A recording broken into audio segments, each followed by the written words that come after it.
मलाई दिनरात सराप्ने र मेरो लागि कुभलो चिताउने मनहरूलाई चाहिँ मलाई केही कुराहरू भन्न मन लाग्यो। ध्यान दिएर सुन्नु होला है मेरा शत्रुहरू।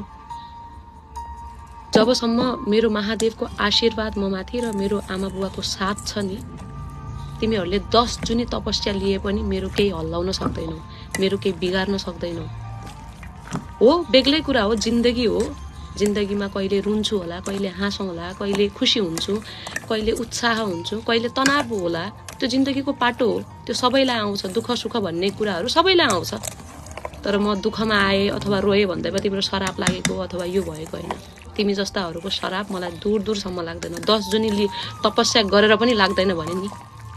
आशीर्वाद के हो, साथ के हो, दुःख के हो, हौसला के हो, रोदन के हो, पीडा के हो भन्ने कुरा धेरै राम्ररी बुझेकी छु। तिमीहरू जस्ता गुमा बस्ने झिङ्गा किराहरूसँग म डराउन नि। जबसम्म म